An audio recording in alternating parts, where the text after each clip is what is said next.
Hayaan mo siya, masunog ka sa impyerno! Yun ang bagay! Yun ang nababagay!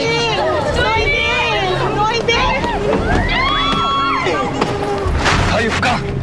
Hindi mo ba tatigilan si Noemi? Ha? No!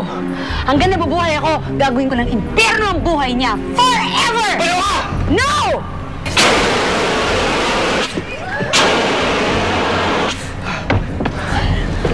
Noemi, anak! Inay! Hayop ka ng ampulwanan! Pasugatan ka ba, anak? Pasugatan ka ba, anak? Wala kang utang na loob. Hindi ko napapayagan saktan mo pa si Noemi ulit. Dahil ako nagdadala sa'yo sa mental hospital.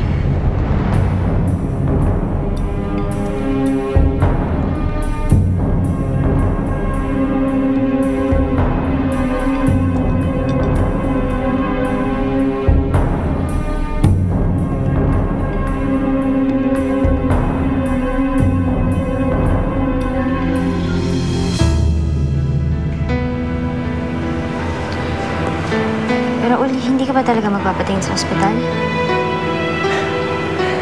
Malayo naman sa bituka to eh. Pero dun sa nangyari sa'yo kanina, hindi ka na mapahamak. Ang importante, walang masamang nangyari sa'yo. Salamat, Raul.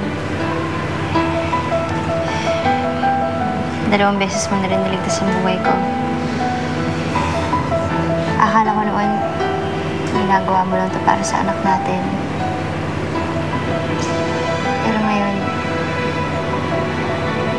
alam ko na ginagawa mo ito para sa akin. Sana ako noon kapag ginawa.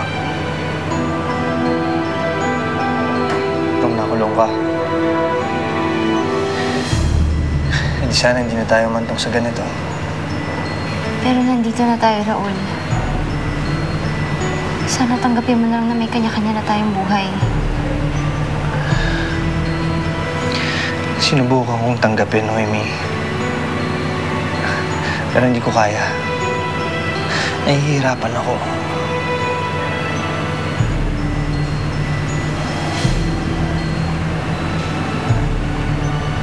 Meron sana akong isang ihilingin sa'yo eh. Sana naman... Sana wag mong ipagkait na mahalin kita. Dahil hindi ako susuko. At hanggang ngayon, umaasa pa rin ako na isang araw manunubalik yung pagmamahal mo sa akin.